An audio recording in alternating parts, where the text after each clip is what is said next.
मैं रियाज सर, मैं अपने चैनल डिनामाइट सीरीज के माध्यम से आज संविधान के स्रोत के विषय में बताने जा रहा हूं।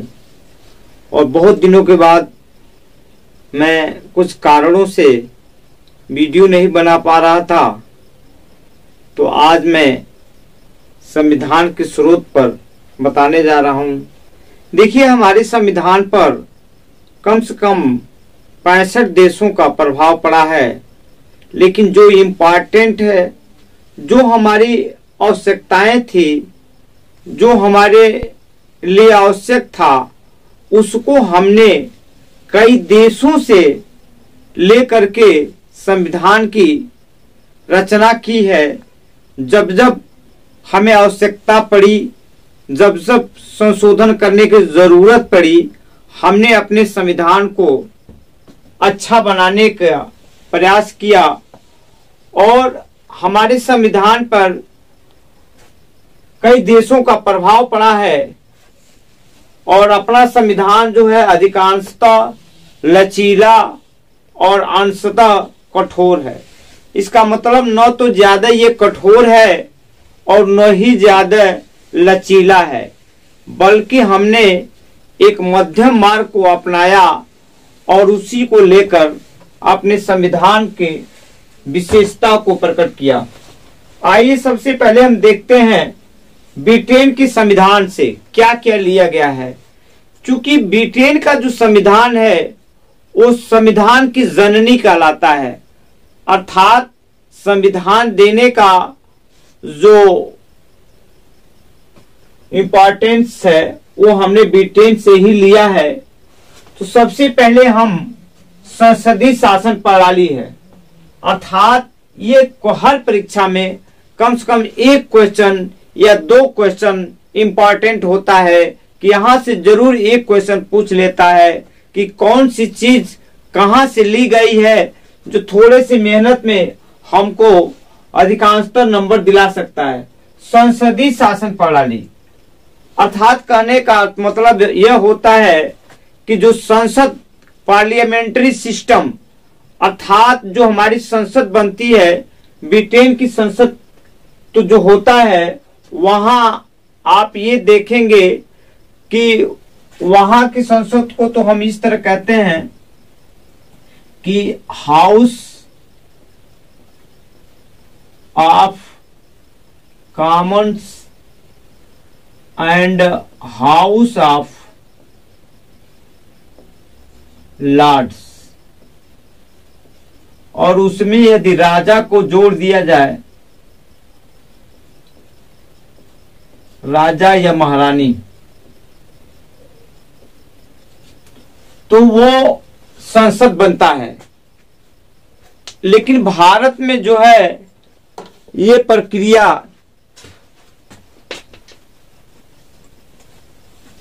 जो संसद का निर्माण होगा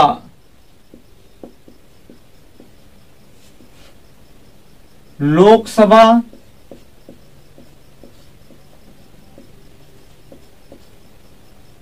राज्यसभा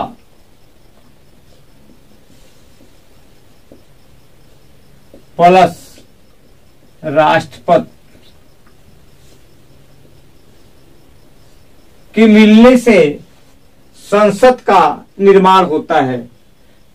यदि यह पूछता है संसद के कितने भाग हैं, तो 2 हैं, लोकसभा और राज्यसभा। लेकिन संसद का जो निर्माण होता है उसमें राष्ट्रपति, लोकसभा और राज्यसभा ये मिल करके ही संसदीय शासन का प्रणाली का मतलब यह होता है, यहाँ एक राष्ट्राध्यक्ष होगा, हेड ऑफ नेशन, राष्ट्राध्यक्ष होगा। राष्ट्राध्यक्ष कहने का मतलब होता है राष्ट्र का अध्यक्ष, राष्ट्र का अध्यक्ष। नाम मात्र का एक होता है जिसको हेड ऑफ नेशन कहा जाते हैं, हेड ऑफ नेशन कहते हैं। और एक होता है शासनाध्यक्ष,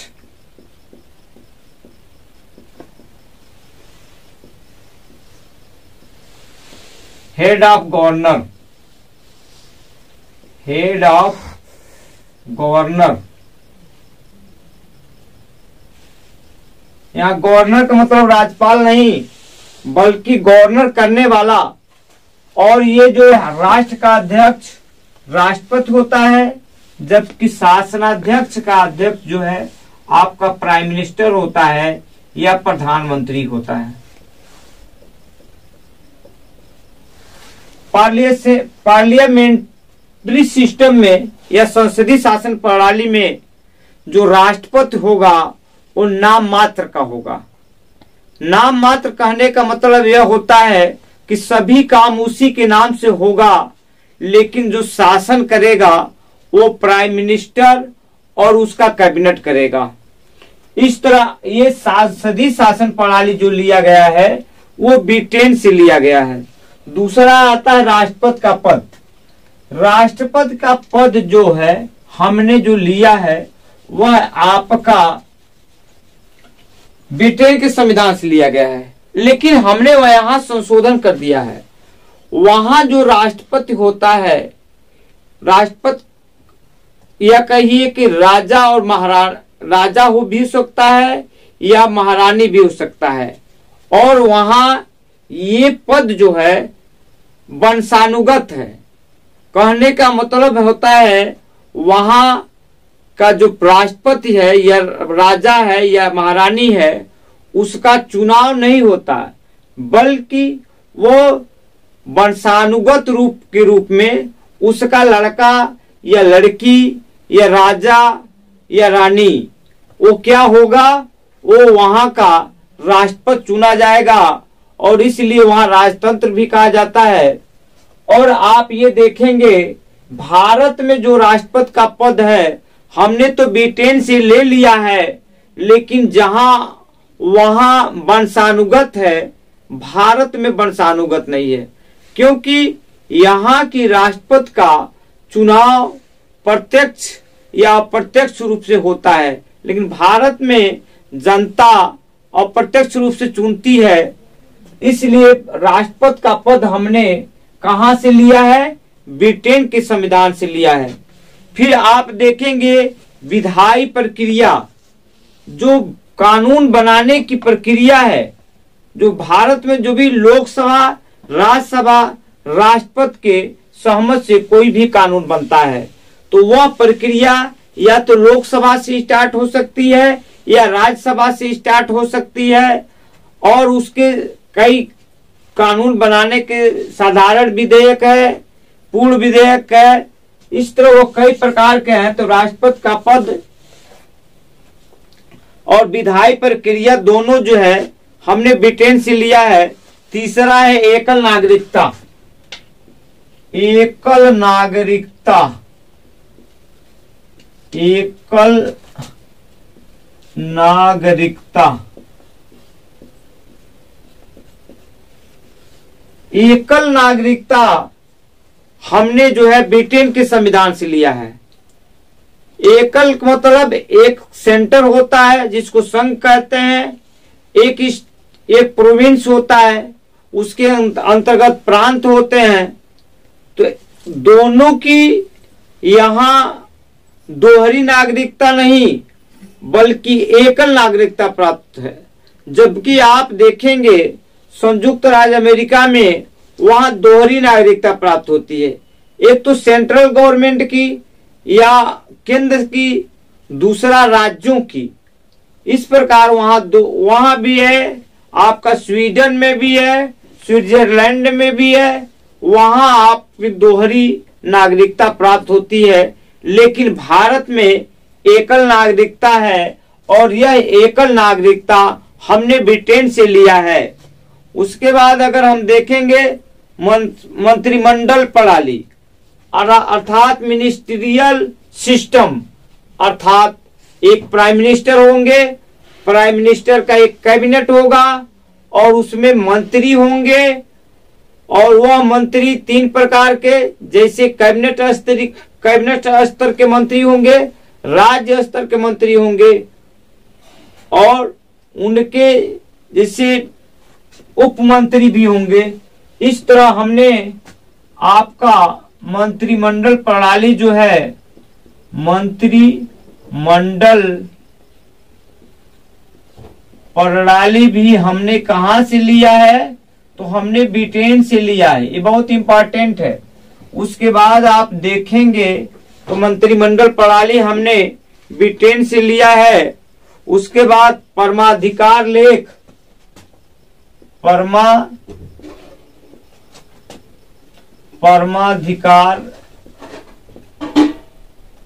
परमाधिकार लेख भी हमने ब्रिटेन से लिया है।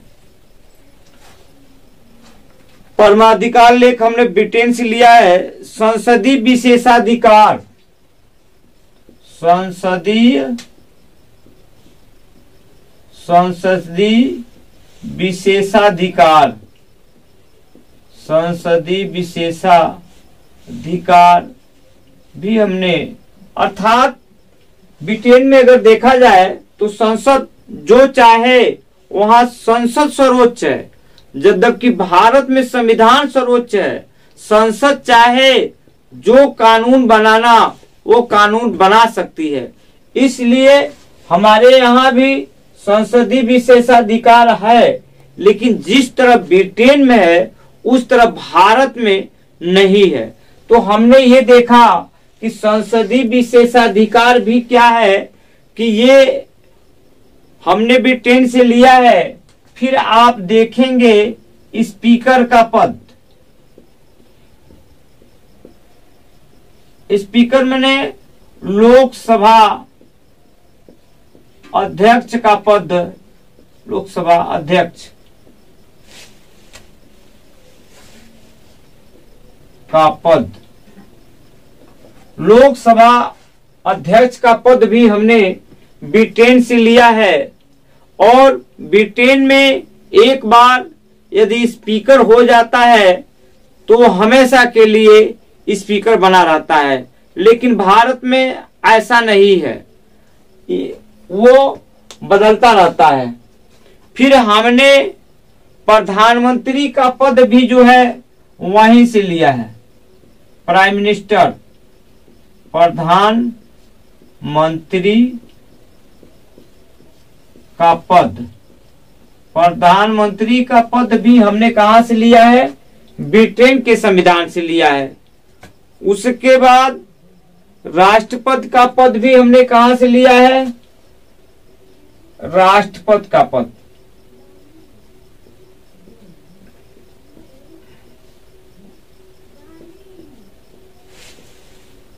के राष्ट्रपति में और भारत के राष्ट्रपति के पद में, दोनों में बहुत बड़ा अंतर है।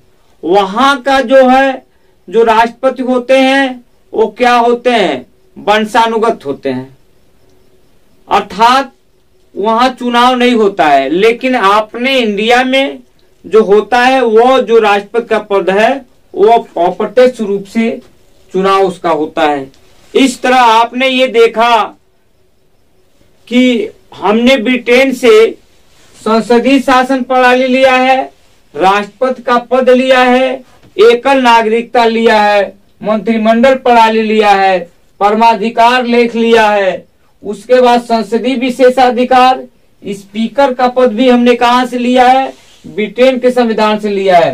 प्रधानमंत्री का पद भी कहां से लिया है? ब्रिटेन के संविधान से लिया है।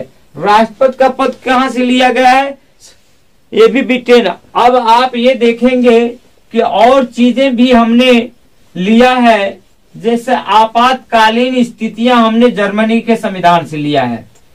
इमरजेंसी के टाइम जो है व्यक्ति के जो मौलिक अधिकार होते हैं वो सस्पेंड कर दिए जाते हैं। केवल 2 अधिकार ही बचते हैं, 20 और 21, जीवन जीने का अधिकार। आइए अब हम देखेंगे कि आपातकालीन स्थिति, आपातकालीन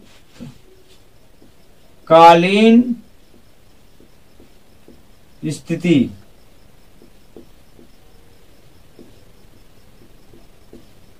हमने जर्मनी, वाइमर जर्मनी कह सकते हैं, जर्मनी के संविधान से लिया है। कहां से लिया है? जर्मनी के संविधान से लिया है। अर्थात आपातकालीन स्थितियां हमने जर्मनी के संविधान से लिखा है। संविधान संशोधन, संविधान संशोधन हमने दक्षिण अफ्रीका से लिया है, जो अनुच्छेद 300 में है। दक्षिण अफ्रीका से लिया है, अफ्रीका से लिया है।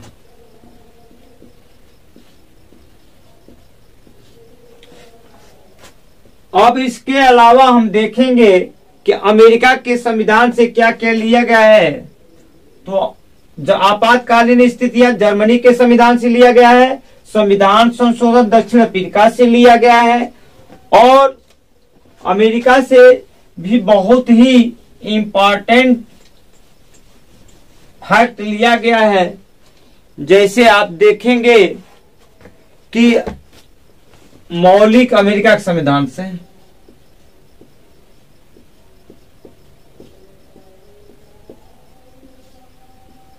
अमेरिका के संविधान से क्या क्या लिया गया है।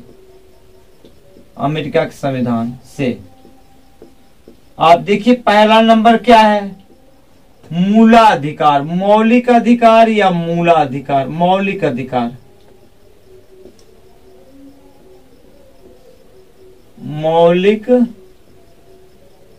अधिकार या मूल अधिकार, जिसको फंडामेंटल राइट कहते हैं। क्या कहते हैं? फंडामेंटल राइट कहते हैं। ये मौलिक अधिकार अमेरिका से लिया गया है। प्रस्तावना, प्रस्तावना ये आपके अमेरिका के संविधान से लिया गया है। उपराष्ट्रपति का पद, उपराष्ट्रपति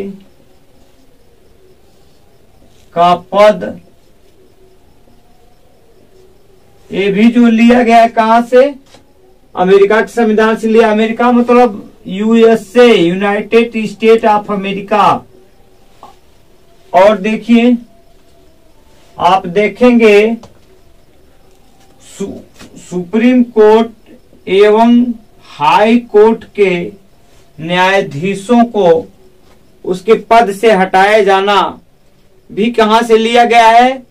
आपके अमेरिका संविधान से लिया गया है। अब ये देखेंगे जो न्यायिक प्रणाली है वो भी हमने कहां से लिया है? अमेरिका के संविधान से लिया है। और विधि द्वारा स्थापित प्रक्रिया, विधि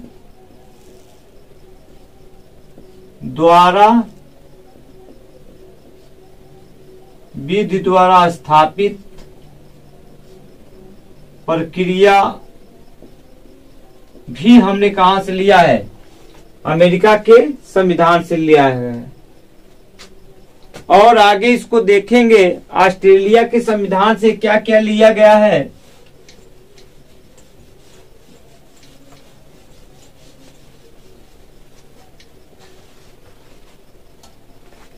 समवर्ती ऑस्ट्रेलिया के संविधान से, ऑस्ट्रेलिया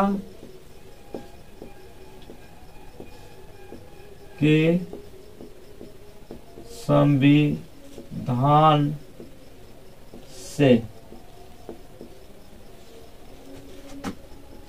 प्रस्तावना तो हमने ले लिया है अमेरिका के संविधान से, लेकिन प्रस्तावना की जो भाषा है, प्रस्तावना की भाषा ये हमने ऑस्ट्रेलिया से लिया है, प्रस्तावना की भाषा। फिर समवर्ती सूची, कंकरेंट लिस्ट, समवर्ती सूची जो है हमने ऑस्ट्रेलिया से लिया है। फिर व्यापार, वाणिज्य तथा समागम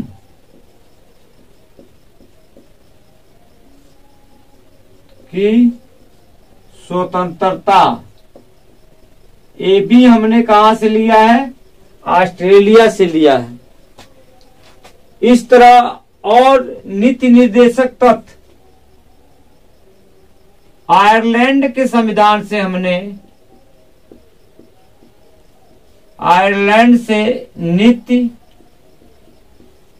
निर्देशक तत्वों को लिया है।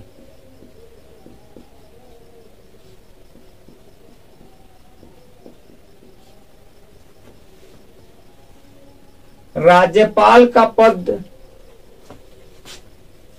संघात्मक व्यवस्था कनाडा से हमने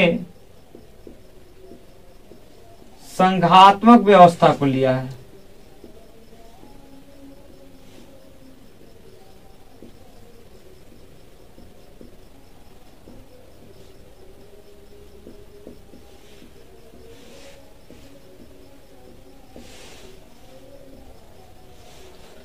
इस तरह हमने आपको यह बताने की कोशिश की कि ब्रिटेन के संविधान से हमने संसदीय शासन प्रणाली लिया, एकल नागरिकता लिया, राष्ट्रपति का पद लिया, मंत्रिमंडल विस्तार प्रणाली लिया, प्रधानमंत्री का पद लिया, विधि का शासन लिया, स्पीकर का पद लिया, राष्ट्रपति का पद लिया, एकल नागरिकता लिया। और अमेरिका के संविधान से यदि देखेंगे तो मौलिक अधिकार कहिए या मूल अधिकार लिए उपराष्ट्रपति का लिया, फिर सुप्रीम कोर्ट एवं हाई कोर्ट के न्यायाधीशों को अपने पद से हटाना की प्रक्रिया, और राष्ट्रपति पर जो महाभियोग लगाया जाता है वो हमने अमेरिका के संविधान से लिया। ऑस्ट्रेलिया के संविधान से समवर्ती सूची लिया, फिर हमने प्रस्तावना की भाषा लिया, फिर व्यापार वाणिज्य और समागम की स्वतंत्रता लिया, और कनाडा से हमने संघात्मक व्यवस्था लिया। तो नीति निर्देशक तत्वों को हमने आयरलैंड के संविधान से लिया, और मौलिक कर्तव्य को हमने सोवियत संघ या यूएसएसआर के लिया। इस तरह मैंने आपको संविधान के स्रोत कहां कहां से लिए गए हैं ये मैंने आपको बताने की कोशिश की। इस तरह मैं जय हिंद जय भारत।